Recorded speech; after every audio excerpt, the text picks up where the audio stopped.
So a very good morning once again to the students of class 11, and today we will begin with the first part of the video for Act 3 Scene 3 of the Tempest. Before we begin with the text, let us go through the introduction as given in your textbook. Alonso and his company, tired out with searching for Ferdinand, hear a solemn music and see several strange shapes bearing in a banquet. So Alonso and his companions, that is Gonzalo, then of course you have Adrian, Francisco, and even Antonio and Sebastian. So they were searching for Ferdinand because there was still this hope, especially on the part of Gonzalo, who was repeatedly telling the king that Ferdinand must be alive and must be somewhere in the island. So they were searching for Ferdinand, and then they suddenly hear kind of music in the air, solemn music. That means it's soothing music.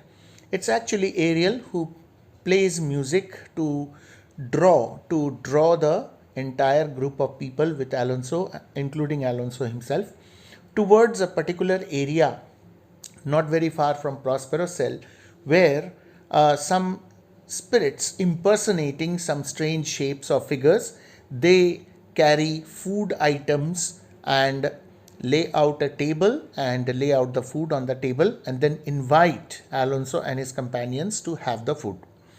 So that's in fact a banquet. Now these people, they are very hungry. They have been searching for Ferdinand and walking throughout the island aimlessly, and already much time has elapsed, and so these people are very hungry. Before they can touch the food, the banquet vanishes, another of Prospero's magic tricks. So it was actually a magical banquet. The food was not real, and the shapes, the strange figures or shapes carrying the food, the dishes or the utensils, they were also they were also not real creatures, but were only spirits. And then as they try to eat, the banquet vanishes. Ariel convicts the three men of sin, and then it is the turn of Ariel, who is in the meantime dealing with Stefano, Trinculo and Caliban, the three men of sin. Alonso rushes away distracted, followed by Antonio and Sebastian. All three are under Prospero's spell. So this is what happens in this scene. So before we begin with this scene, let me show you the artistic representation of this particular scene. So coming up on your screen now, as I scroll up, you can just have a look at how the banquet is brought in. So here you can see on your screen, you can see there are some strange figures and shapes. They have very odd shapes, and these figures, they are carrying food items. You can see different types of jars and bottles full of wine, and then big platters and plates, and you can say trays full of food items being carried in. And on the other side, you can see that old man with a stick in his hand is of course Gonzalo, and then you have next to Gonzalo is the king in the middle, that is Alonso, king of Naples, and then there are Antonio, Sebastian next to the king, and behind them you can see some more people. So those are the lords and other attendants of the king. And if you look at a distance right on top, I am scrolling down a bit so that you can see Prospero standing with his magic stick in his hand, and he is the one actually applying the magic to create this illusion. It's an optical illusion, it's not real. Food has been laid on the table. You can see the drape or the tablecloth, and then you see some spirits on the table itself, and holding up a wine glass. So this is basically an artist's illustration of this particular disappearing banquet scene. And soon after the banquet disappears, Ariel takes the shape of a harpy. Harpy is a mythological creature which is half human, half bird. You can see the harpy flying or hovering overhead, and speaking to Alonso, Gonzalo, and the others. And behind the harpy, you can see Prospero. So this harpy actually points out the follies and the past mistakes and the crimes committed by Antonio and of course Alonso. So now let's read the scene. Let's go back to the first page of the scene and let's try to see what is going on. So here on your screen once again you can see scene 3, another part of the island. Alonso, Sebastian, Antonio, Gonzalo, Adrian and Francisco and the others, they enter the scene, and Gonzalo says, "By a lakin, I can go no further, sir." By a lakin meaning to say by our lady kin. By our lady kin, that means by Virgin Mary. "I swear in the name of Virgin Mary, I cannot walk any further, sir. My old bones ache." Now Gonzalo is a very old man, as you have seen in the illustration, white beard. So he says that my old bones, my entire body, my bones are aching and I cannot walk any further. "Here's a maze trod, indeed, through forthrights and meanders. It seems that we are in some kind of labyrinth," meaning to say a place where a man loses his way. So I think we are going round and round in circles inside a maze, and we are really not able to find Ferdinand, nor are we able to make any kind of progress, and my legs are already paining and my entire body is paining. I am an old man, so by your patience I needs must rest me. So if you allow me, if you patiently understand my condition, listen to me, sir, I would like to take some rest. He's pleading or begging the king, that is Alonso, to allow him to rest. Alonso says, "O Lord, I cannot blame thee. O Lord, I cannot blame you, who am myself attached with weariness," because I am myself very tired too.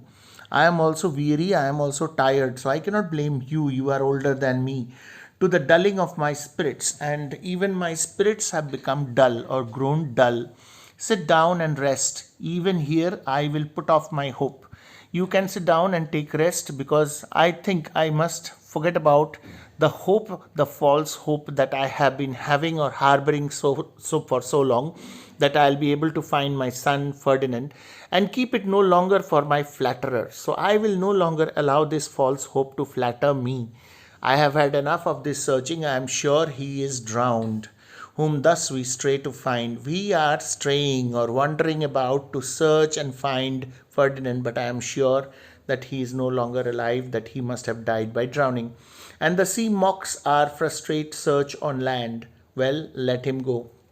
So even the sea is making fun of us, that we are frustrated in searching for him. We are not able to find him, and well, the sea is having fun at our expense. We are searching for him in vain. So we will let him go. We will consider that he is gone. So that is what we should do.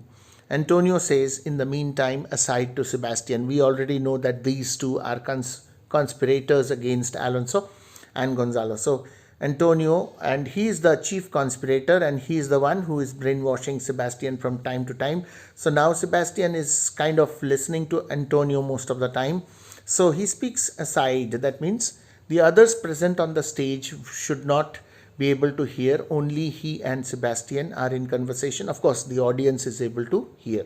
And what does he say? He says, "I am right glad that he is so out of hope. I am really very happy that our king, or rather the old king, Alonso, has already lost his hope. Do not for one repulse forego the purpose that you resolve to effect. Do not even for once decide to change the plan which you have decided to carry out." That is, the moment we get the chance, we have to get rid of this king, so that when we get rid of this king, you become the next king of Naples. So keep that plan always alive in your mind.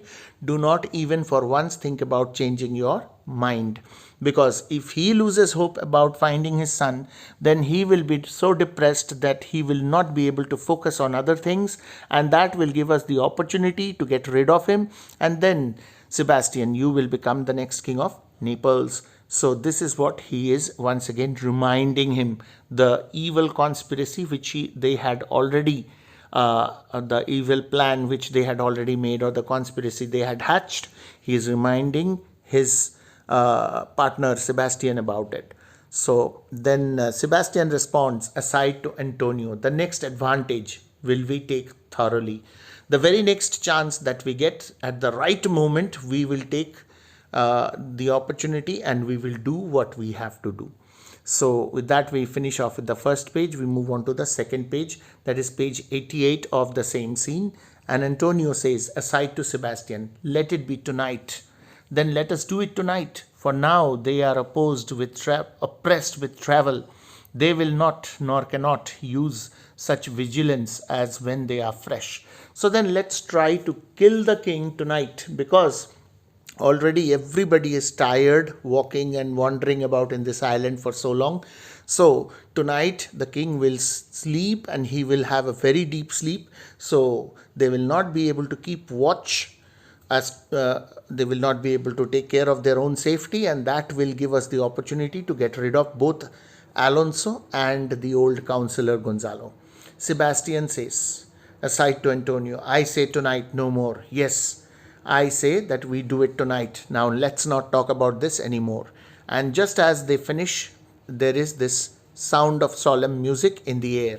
Solemn and strange music. And Alonso immediately hears the music, and he's asking, what harmony is this, my good friends? Hark.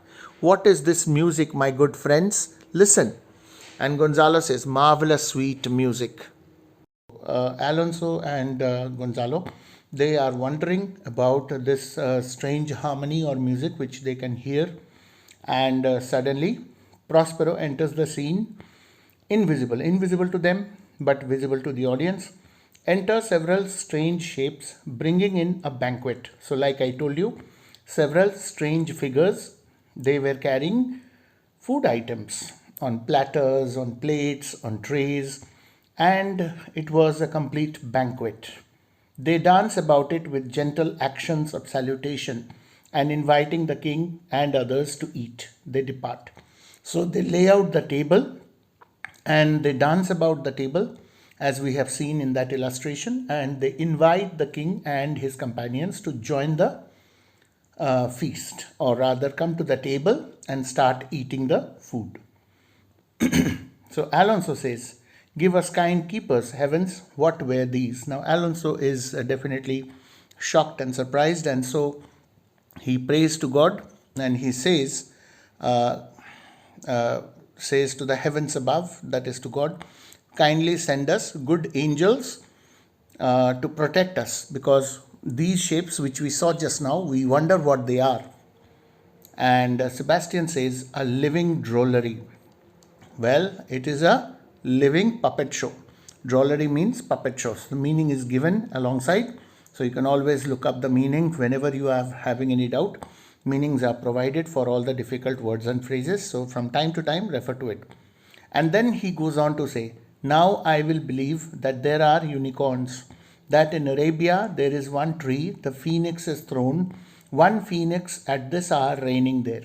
So phoenix, unicorn, these are all mythological creatures. The unicorn is a non-existent animal believed to have the body of a horse and a single straight horn on its head. So if you type unicorn in Google, and if you search in Google Images, you will get lot many pictures of the unicorn. It's nothing but a white horse with a horn on its head. So that's what he says here. He says that now will I believe that really there are unicorns in this world. The unicorn, well, people talk about it, mythology talks about it, but nobody has in real life seen this particular creature, the unicorn. But Sebastian says, now that I have seen these strange figures or strange shapes, these figures which came here just now and brought in the food, I will start believing in the fact that even unicorns really exist.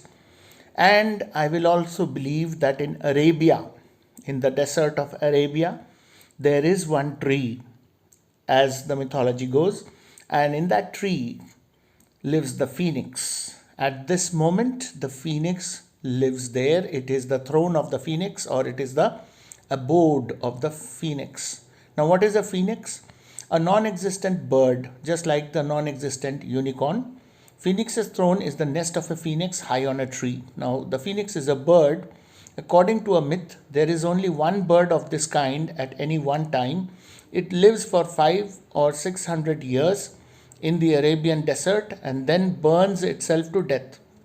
From its ashes arises another bird of the same kind, and the same process is then repeated. So this is the myth about the phoenix. So he says, now will I believe in unicorns and even the phoenix, because I have seen something which is totally supernatural. It cannot be true, but I have seen with my own eyes, so how can I deny it? Antonio says, I'll believe both. Even I will believe in both of these mythical creatures now that I have seen what we have all seen. And what does else want credit? Come to me and I'll be sworn it is true. And from now on, anything which is not creditable, anything which is not believable and comes before me, if I see with my own eyes, that is, I will start believing in all such things which are actually non-believable.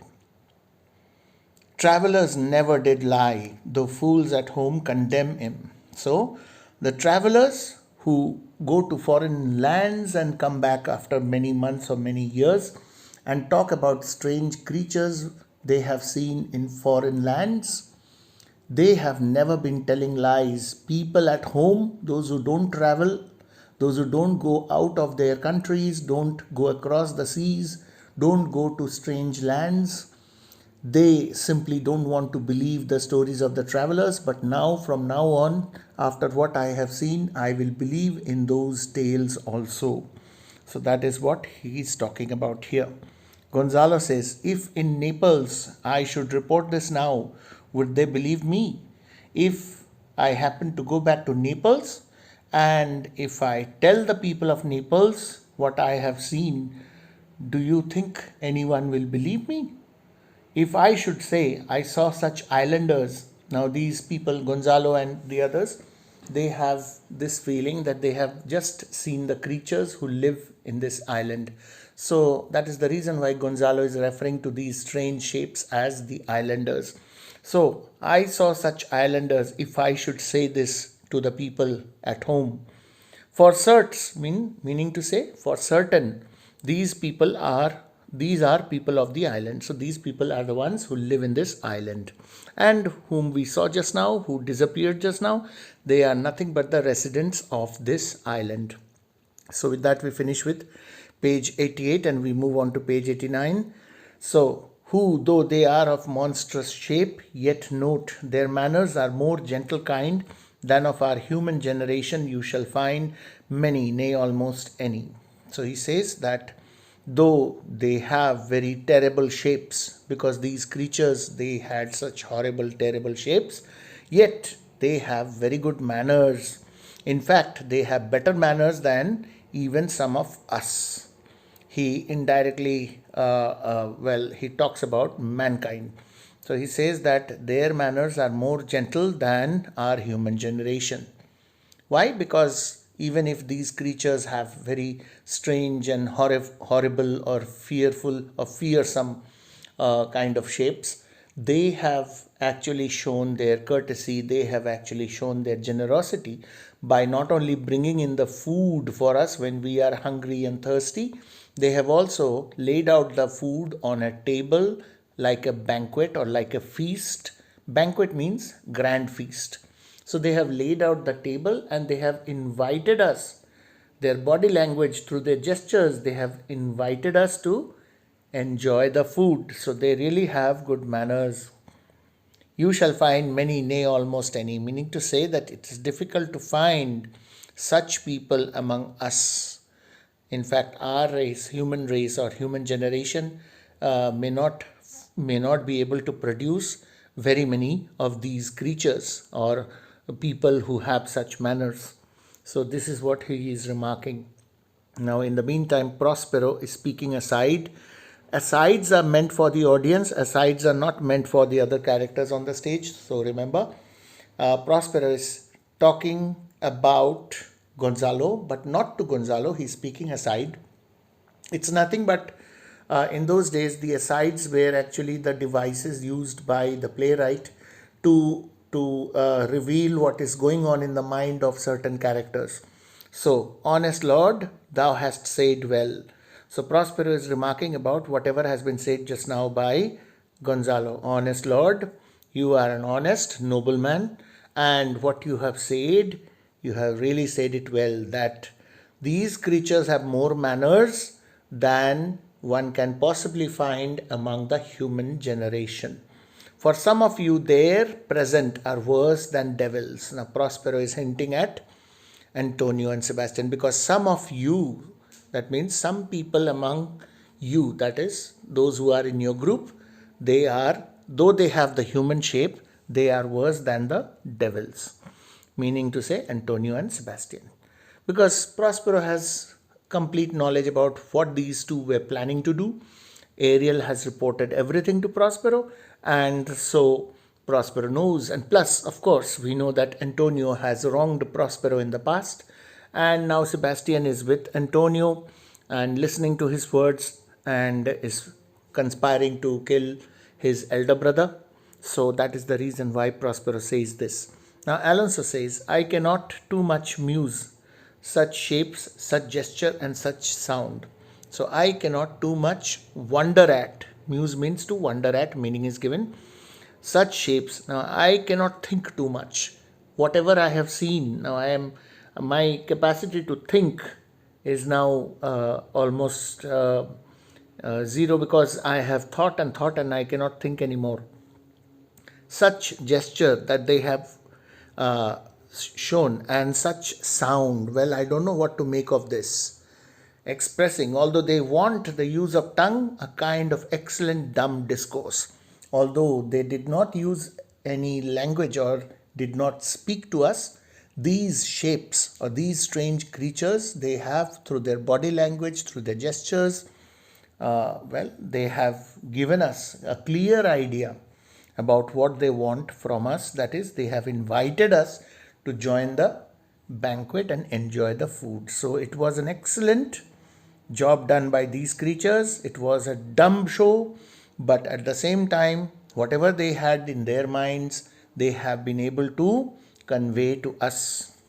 Prospero speaks aside again. Praise in departing. Wait, don't praise so soon. Be careful how you praise. Praise when everything finishes and it's time to depart. Not yet. See what happens next. Wait for the turn of events. So that is what he means when he says praise in departing. Because Prospero also has some offense on Alonso for having helped Antonio in throwing Prospero out of Milan and acquiring absolute power over Milan. So Prospero says this, and then Francisco remarks, they vanished strangely. We know that Adrian and Francisco are two other lords who are with the king, though they are not conspirators, but they are loyal lords of the king. So Francisco says they vanished in a very strange manner. If they were the creatures of this island, if they were the islanders, how come they vanished into the thin air suddenly? Sebastian says, no matter, since they have left their viands behind, for we have stomachs. That doesn't matter if they have vanished. They have left the food behind. Viands means all the delicious dishes behind. And we have stomachs, meaning to say we are hungry. So we have the desire for food, we have the appetite, and the food has been left behind for us. So doesn't really matter whether they have stayed back or have disappeared. Let's just start eating. Will it please you taste of what is here? So he is requesting somebody to taste it and say whether it is eatable or not. So he's probably asking this question to Alonso, and Alonso is immediately saying, not I. I am not going to taste the food. What if it is dangerous? What if it is poisonous? So that is what is working in his mind. That's why Alonso is reluctant at first. He says, "Not I." So Gonzalo says, "Faith, sir, you need not fear. When we were boys, who would believe that there were mountaineers dew-lapped like bulls whose throats had hanging at him wallets of flesh? Truly, sir, truly speaking, sir, you don't have to fear. Because when we were boys, when we were young, just mere boys, we used to believe, we used to believe that there were certain creatures living in the mountains, dew-lapped like bulls. Dew-lapped meaning to say, meaning is given here. They used to have big lumps of flesh hanging at the necks, large masses of flesh, just like wallets of flesh or looking like bags. So we would often believe that they were mountaineers, or rather creatures living in the mountains. Here mountaineers does not refer to people who climb mountains. Here mountaineers refers to, Gonzalo is referring to creatures that lived in the remote hills and mountains, and they had such odd shapes. They had such wallets of flesh hanging at their necks and throats. Or that there were such men whose heads stood in their breasts. So we would also believe when we were boys that there are certain creatures or certain men in the sense, they were human being like creatures, but their heads were not on top of their bodies just like other human beings, but were placed in their chests or their breasts. So we used to believe, which now we find each putter out of 5 for 1 will bring us good warrant of. So he says each putter out of 5 for 1. Just look at the reference. What he means to say is that we for a long time we would believe the stories of the travelers about incredible creatures.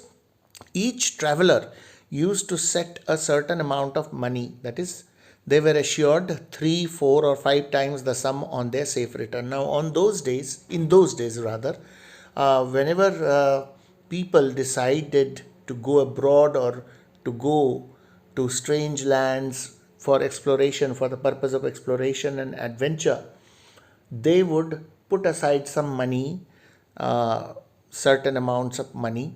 There was a kind of insurance, you could say, in those days also, that you put some money behind and then you begin your journey, and you are assured of 3 times the amount or 4 times the amount or 5 times the amount if you are able to return safely. If they did not return, their money was forfeited. So this was the kind of system in those days they had. So I will now believe, he says, which now we find each putter out of 5 for 1 will bring us good warrant of. So each investor out of 5 will guarantee that he will bring us some profit. So what he means to say in simpler terms is that travelers, when they travel abroad and go to strange lands, when they return with stories of strange creatures, and they return safely, and so they make profit out of the money they had put aside before leaving. And that is what one should believe now after seeing these creatures, because there are indeed such creatures in the world. So this is where we are going to stop, and we'll continue and finish this scene in our second part of the same video. And with that, we'll also be finishing with our syllabus for our class 11 English literature. So this is page, as you can see, this is page 89. So please remember, we have finished up to the end of page 89. Once again, I'll show you the creatures and the royal party. You can see here on your screen the banquet being brought in by strange creatures, and some of them seem to be flying through the air, somewhat like pixies and fairies, because some of them have wings. And you can see the food, the table, the tablecloth, and lots of food laid out on the table. And here you see down below, just in front of this royal group of people, you see this tiny little creature, one arm stretched out towards them, the other arm pointing at the food. And just behind that creature is another female form, which is also pointing at the table at the food. And then there is a creature on top of the table holding up a wine cup and beckoning or calling or inviting for a toast. So this is how the scene is taking place, and everything is actually controlled and governed by Prospero, who is standing, as I told you, far behind. You can see Prospero in his robe and with his magic stick in his hand, and he is the mastermind behind creating this illusion. It's not true. These creatures are nothing but spirits, and they have taken different shapes, and some of them are of a horrific shape, and they are inviting the king, Gonzalo, Alonso, the king, Gonzalo, then Antonio, Sebastian, Adrian, Francisco, to come and enjoy the food.